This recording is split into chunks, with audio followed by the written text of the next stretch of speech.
Hey, this is Michael Banks. Today I'll be recording a seminar on Hebrew Wordplay.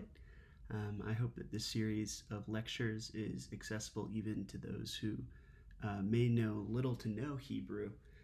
But today we're going to be talking about wordplay and some of the ways that it's utilized in the Old Testament. Just to preface this, we're going to start with a sort of introductory series. This will be part one, where we'll cover just really what wordplay is, how it functions in general, even at large in pop culture, and slowly move inward. We'll discuss lexical wordplay, phonological wordplay, and then eventually get really specific and talk about wordplay in the 8th century prophets. So without further ado, what are the goals of this seminar? What are we trying to get at? A large part of what we want to do when we're coming to the text and coming especially to Hebrew and looking at it in terms of how it functions idiomatically, is first off to witness how God weaves creativity into literary units using devices like wordplay. This is key because the Lord isn't just using the text as a dry medium, He's using it and injecting the creativity of the authors into that, even as much as we believe that it is an inspired text. That inspiration is also working hand in hand with the creativity of individual writers.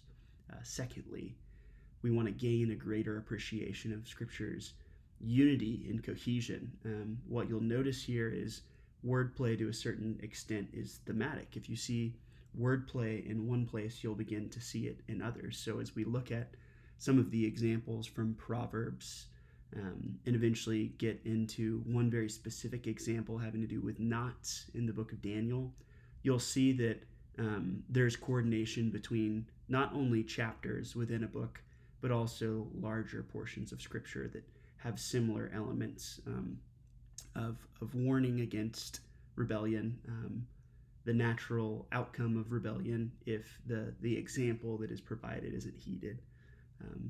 And thirdly, we want to recognize theological truths that we can glean from these literary devices. God isn't just trying to engage us with something that doesn't matter. He's not just giving us a superficial thing that, like a shiny car won't mean anything in the end. He's actually trying to get to a theological truth with the devices that he's using. And then fourth and final, we want to observe how God uses these techniques in Scripture to reinforce ethics, morals, and virtues in the Christian life and spiritual formation. Torah wasn't just so that Israel wouldn't get slapped on the wrist. Torah was because God actually had a way of life that He was trying to cultivate for people that would ultimately lead to their flourishing. It wasn't simply fear tactics, but the Lord wanted to instill virtues and ethics that help people love not only God vertically, but also their neighbor horizontally.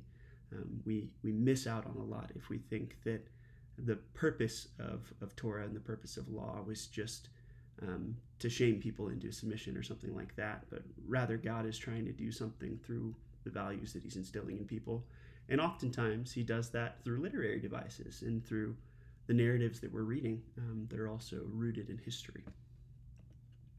So let's start with the basics. What is wordplay itself? I think we have to define that at least on the most basic level. So wordplay is the creative use of words, right?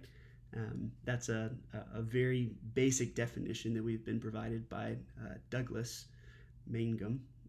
And I want you to see in our own pop culture a video that is old, but it also feels somewhat timeless, from Abbott and Costello. So watch this really quick, if you will.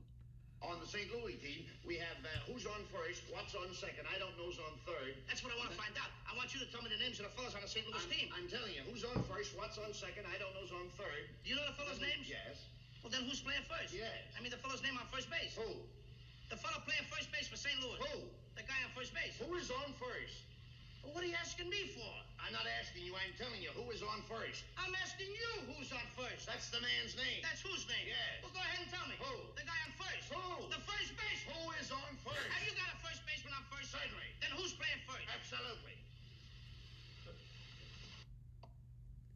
So you can see in this clip that there is a basic confusion of terms They're using the phrase "who's on first" in quite different ways. One of them meaning the man who is on first, his name is whose, and the other continually asking the same question, but in a secular manner where he can't quite get the answer that he wants.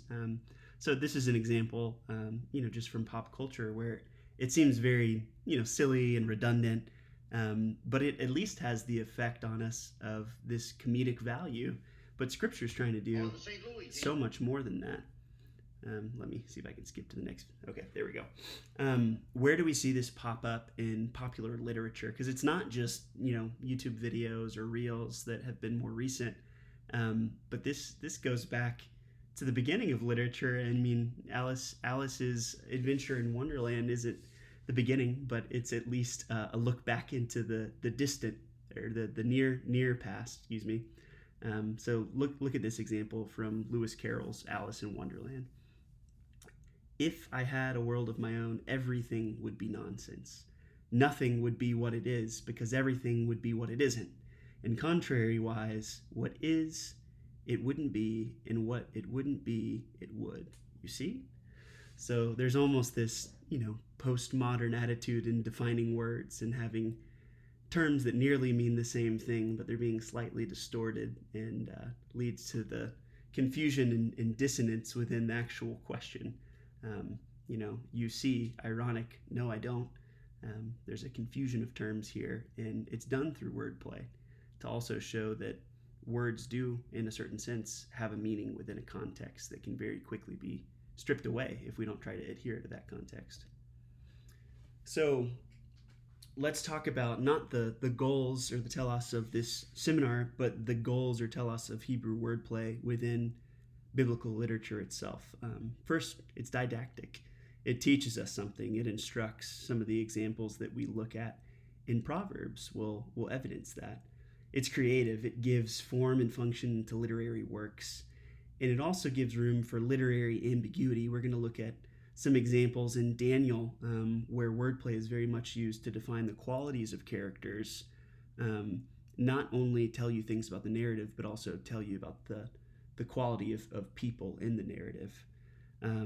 Number 3, it's theological. It teaches ethics, morals, and objective values to listeners. You'll definitely see that in the 8th century prophets like Isaiah.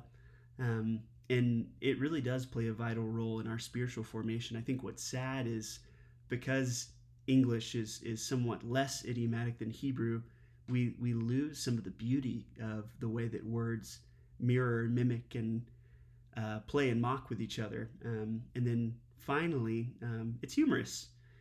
Scripture isn't just something that is dry. It's not something that we can't engage with in a literary sense, but rather the Bible is also this rich tapestry of art and literature and narrative and instruction that actually has a greater goal in the end. It's not just something to be enjoyed, but it's also something that leads to theopraxy. And humor is one of the ways that God chooses to do that. So what does this all mean? How can we get a working definition at large of what Hebrew wordplay is? And what I would say is this. I like this definition from J.N. Tyndall. He says Hebrew wordplay refers to the Hebrew writers' use of rhetorical devices like rhymes, puns, or homophones to create a literary effect by playing off sound patterns, ambiguity, or polysemy, multiple meanings a word or phrase could denote. So obviously this is a really broad definition, but these are going to encompass some of the actual examples that we'll see in the seminar today. This is another definition that I think is helpful, or at least a description by Trimper Longman. He says, word plays are playful but significant uses of one and the same word or phrase with different meanings, or of different words or phrases with the same meanings. So you kind of have that double-edged sword there, where they can be one and the same word or phrase with different meanings, or different words or phrases with the same meaning. So it can go either way. And then he continues, such imaginative and exciting, surprising uses of words or phrases can operate on the level of sentences, paragraphs, or whole poems. So you get that idea of the cohesion that we talked about in the goals earlier. There's a literary unity that wordplay actually fashions through its use. Now, what are the general categories that we can expect today as we go through some of these examples? This photo, by the way, was taken by my wife in Jerusalem, so tried as much as possible to have some contextual imagery along with the seminar. But in terms of general categories and parameters that we find when we're analyzing this, we can have lexical wordplay, which we'll talk about first. And lexical wordplay essentially is when wordplay uses the range of meanings of a term or phrase to expose multiple layers within a narrative, a piece of poetry, or a wisdom saying. So a range of meanings is applied. And then secondly, phonological wordplay, which instead focuses on the direct or indirect similarity of sounds between multiple terms and through contrast creates literary tension within a text. So it might be a similarity of sounds. There's an example that we'll look at later that uses one word, mishpah, and then another word, mishpat, even though the terms themselves have different meanings. So we'll look at that in a little bit, but those gives you at least some general categories that you can work with. Now, let's further define these terms a little bit, and let's look at a couple examples in English to be able to parse these out in our head, because it's a lot to digest, and feel free to rewind the video and go back a little bit. But first off, let's talk about polysemy, what that actually means. So polysemy occurs when a word form carries more than one meaning. Various meanings can be expressed by an individual word, so polysemy. Let's look at an example. One of the bird's wings is broken. Parts of a bird for flying. The hospital building.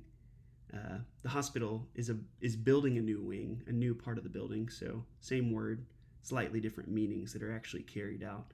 A river bank versus a money bank, where you can exchange funds. So polysemy at its most basic core is multiple meanings in one word. Now, how does that differ from a homonym? So homonym, we could define that as one of two or more words spelled out and pronounced alike, but different in meaning. So they might be spelled very, very closely, and they'll sound alike, but they'll actually result in a different meaning. So cash versus cash, clear the cache on your hard drive versus pull cash out of your wallet. Sensed and sense. Chile, choir, sight, facts. You get the basic idea here. These words are very close in spelling, so much so that when you pronounce them, there's almost an indistinguishable difference. And then we have one of the most fun to say, probably also hardest to say. Let's see if I can do it. Paranomasia, which is a similarity in sound between two or more words. So in this category, you have the use of a word in different senses, or the use of the word in that's similar in sound to achieve a specific effect, as humor a dual meaning. So there's a punning aspect that can go on here. I used to be a tap dancer until I fell in the sink. Champagne for my real friends and real pain for my sham friends. So there's a sense in which it's meant to be punning, and we'll look at some more specific examples that we have with 8th century prophets in that regard too. But you'll see these terms come back up, so just kind of be viewing them and be ready to see them again. Noting the difference one more time between polysemy and homonymy, so a polysemantic word and a homonym. But the essential difference here is that the term polysemy identifies words that have two or more related senses, while the term homonymy identifies words that have two or more unrelated senses. So think polysemy related, homonymy, sorry, that's hard to say, unrelated. So we can at least have these basic distinctions between these terms, But also note, look at the image on the left. See how much overlap there is. We have very specific terms: heterograph, homonym, heteronym. So you have certain categories that will blend here. Outside, if you see where I'm hovering the mouse, you also have words with different spellings, pronunciations, and meanings, which would fall completely outside of these categories. But at least in terms of a synonym, different spelling and pronunciation, you also have a certain amount of overlap where they could have different spelling, gases. They could also be synonyms, but be nearly identical words, and then have different pronunciation. Example given: the before the vowel sound / the before the consonant sound. So you do get some significant areas of overlap, but you also have notable differences that are meant to be held hand in hand. Now, when we're looking for markers of how we could spot some of these examples in Hebrew literature, or specifically with Hebrew grammar, we have to be looking for repetition in the same way that we have in English consonants, assonance, rhyme, and alliteration. Some of these same examples are going to be popping up in Hebrew, in biblical Hebrew. And then also be looking for unusual word pairings. So puns, paranomasia, like we talked about earlier, and oxymoron or oxymora. And just as we scan the text, we're going to be looking for rhetorical devices. So look for rhymes, for puns, for homophones, or even onomatopoeia. So, the sound that a door actually makes there, and be looking for those examples as we go through some of the examples from Proverbs, from Daniel, from the prophets. So this brings us to our first section that actually pertains to lexical meanings within Hebrew wordplay. So we're going to look at some examples now. Again, just to get this definition in front of your eyes, lexical wordplay uses a range of meanings, so the spectrum is broad, of a term or phrase to expose multiple layers within a narrative, a piece of poetry, or a wisdom saying. So, some of these examples with polysemantic puns, it's going to be subtle. It's going to be very nuanced. I like this definition by one writer named with the last name Leach. He says, because of the resemblance between the senses, their collision is less violent.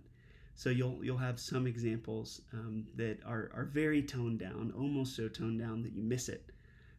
Whereas with different forms like phonological wordplay, the collision is going to be much more violent and intense. And then secondly, this lexical wordplay, it gives two meanings for the price of one, and so adds to the poem's density and richness of significance. So let's look at our first example, and we can also go into Logos momentarily and kind of scan this example to actually look at the word and halot and some things like that. So in terms of lexical wordplay, what about the word Zion? How is it used in this way in Jeremiah chapter 30, verse 17? One author writes about this verse. He says, Jerusalem was perfect. It was close to the road that ran all the way up to the Judean mountains. It was in a central location, and it would be easy to defend. There were steep slopes on three sides. The main entrance to the town was from the north along a narrow ridge. And like any decent fortress, a good-sized wall protected the 1,000 or so people inside.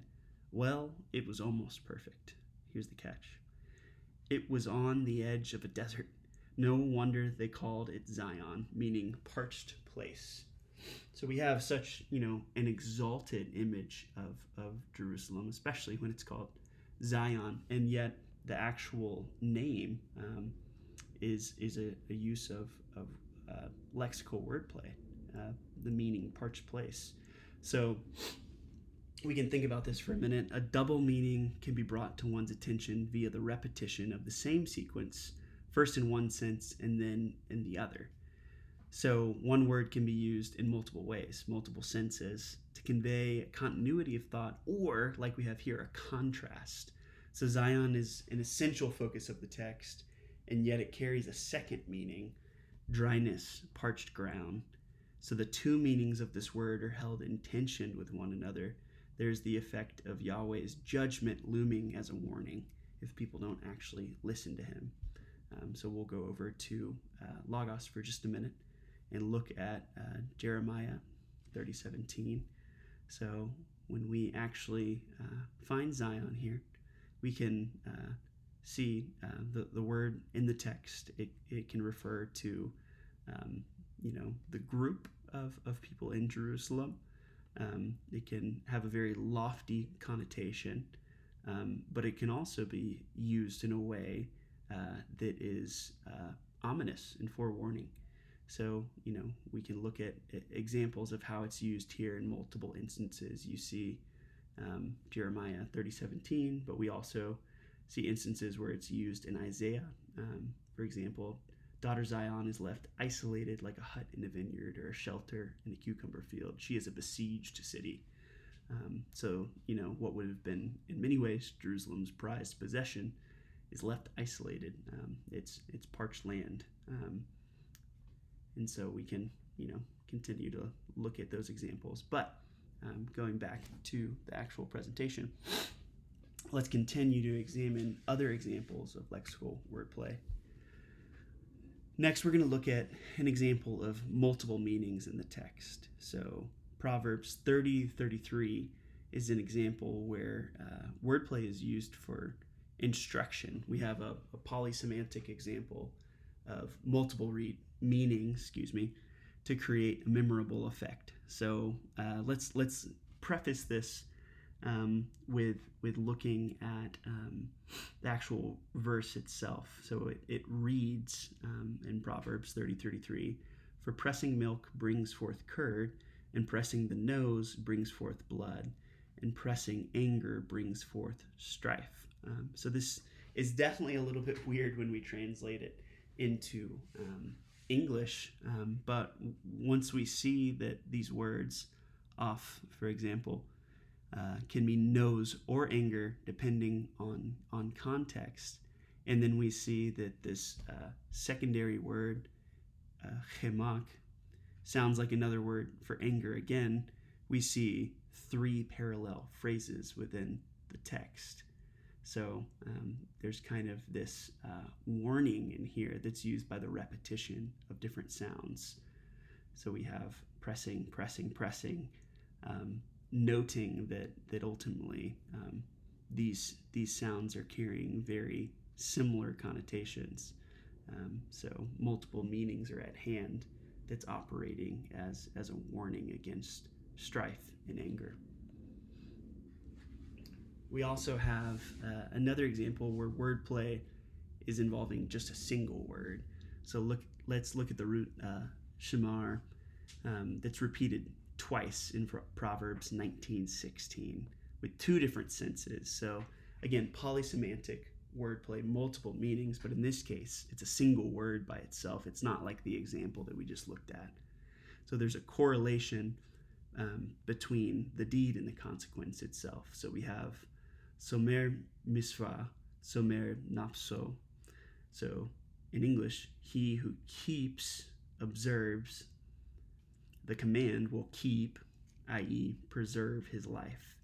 So we have this idea of the deed following the instructions that God has given, the misva, and then also the correlate idea of preserving one's life by actually listening to the instruction that God has provided.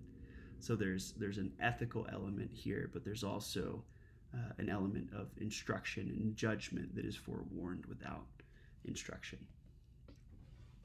Let's think about this. Let's take a break from Hebrew for a minute. I know it can be dense, but let's look at this in actual popular literature.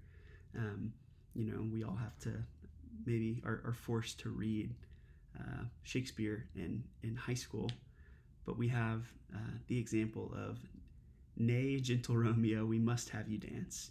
And then Romeo responds, Not I, believe me. You have dancing shoes with nimble soles. I have a soul of lead, so stakes me to the ground and I cannot move. Obviously a little dramatic by Romeo here, maybe not as dramatic if we consider his circumstances. But in the very, in response to what was a light thing, he suggested he has a soul of lead, and so ties it to, the question of will he dance, very ironically. Let's look at now an example involving wordplay with two or more words. So we have an example before, and go back a couple slides, with a single word, shamar, that was used as a deed in consequence, tying the multiple meanings of one word to one another. And now we're going to look at an example that has two or more words that are involved. So let's look at this instance with the verb natser and then the verb somer. So we have overlapping meaning. They're juxtaposed with each other, if you will. But the first word, noser, here literally refers to the throat, but metaphorically is used for the life. So it's, representing the life. And then we have to think about the deeper reflection here. So we have in Proverbs 13:13, noser piv somer nafso. So he who guards his mouth protects, saves his throat / life. So that's an example. It's honestly pretty similar on the surface level to the last one, but it also gives us some context as well. And let's finally move into the section where we're going to look at wordplay a little bit in the book of Daniel, but first watch how it's used in Winnie the Pooh. And sex. There. And now you can all get out. How very thoughtful you are, Piglet. Oh, good grief. Tie them together, Piglet. Can you tie a knot? I cannot. Ah, so you cannot. No, I cannot not. Not? Who's there? Pooh? Pooh who? No, Pooh. Piglet, you'll need more than 2 knots. Not possible. Ah, so it is possible to knot those pieces. Not these pieces. Yes, not those pieces. Why not? Because it's all for naught. Oh, dear. I can't tie a knot. Oh, but there is something I can do. Don't worry, Rabbit. Piglet's very clever. I can tie a bow. See? So we have this great example. I cannot not. Poor Piglet. What's great about the scene is that you actually see this interaction that's going between the characters. Things like, I cannot not. Piglet, also tie it in a knot. Why not? And then you even have depressive old Eeyore. It's not all for naught. So multiple senses of how one word is being used, but also there's multiple words, not with an N versus not with a K. So you can see in a similar manner to how it's functioning in English, it's also functioning in Hebrew. But there's a reason that we're talking about untying knots. Long story short, meanings build a theme throughout the narrative. So in Daniel, we have a couple different words that we're going to observe. One of them is Qatar. You can see the second word down here, which can mean not. But in Daniel, it's used, for example, in chapter 5 with 2 different senses. And then this other verb, shara, which is loosen, and it's used for loosening knots. So really quick, let's go over to the book of Daniel in Logos, Daniel 5:6. And we're actually going to look at how this has been translated. So we see the verb for joint or knot right here. So if we actually do a quick reference here. Let's see if we can pull this up in our actual word study. Let's get an audio on this. Guitar. So we have Qatar, which you can see even right here. We could, consult halot, which has meaning of not, joint, or even a difficult task. So we have a pretty broad span of meaning, first off, even just from one word. But it can mean not, it can mean joint, it could be difficulty. And then if we actually look at this in halot, let's see if I can get it to pull up over here. There we go. Again, you have a joint, Daniel 5:6. So some are going to translate kitre, the joints of his hips. And then it can also mean, under the second definition, a difficult task. Looks like we have some examples in Syriac too. Essentially there's this idea that from the NRSV, his limbs gave way, the strength from his legs, there's even a question mark here. But going back, looking at this phrase, ve kitere, let's see how it's actually used in these three examples in Daniel 5:6, 5:12, and 5:16.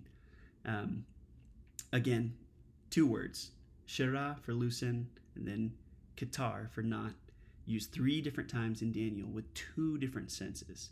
So Belshazzar's fear is contrasted with Daniel's ability. Let's look at the word that emphasizes Belshazzar's fear in the phrase, ve kitre, and the knots of his loins were loosened, Daniel 5:6. And then again, the exact words are used to describe Daniel as the one who loosens knots. So we have meshere and then kitterin. So it's acknowledging Daniel's problem-solving ability.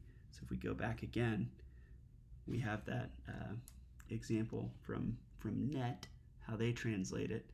The joints of his hips gave way. So you can see this isn't maybe the most literal expression, but it says his loins went slack. That might be a more literal way that we could translate it. It looks like that's from Aramaic, but it's insinuating in Daniel 5:6 Belshazzar's fear that's involved. And then if we go just a little bit later in the chapter, we go to the same word, but a different usage. So we can look at Kitterin here again. Thus there was found this man Daniel, whom the king renamed Belshazzar, an extraordinary spirit, knowledge, and skill to interpret dreams, solve riddles, and decipher knotty problems. So here we have, again, this meaning of loosening knots, but in this instance is being used to imply that he has a problem-solving ability. So we'll keep moving here. And you can also look up, I'll have this at the end listed by Walters, Untying the King's Knots. It's a great article that goes through these various examples, but this quote from the article is worth hearing. An author can also use lexical wordplay to connect literary units. The repetition of a term or phrase often reinforces the unity, again, that idea of cohesion, of a collection as a whole. The use of qatar, knots, serves as a pun upon the previous literary context and also as a tool for advancing the literary motif of Daniel's use of his God-given ability.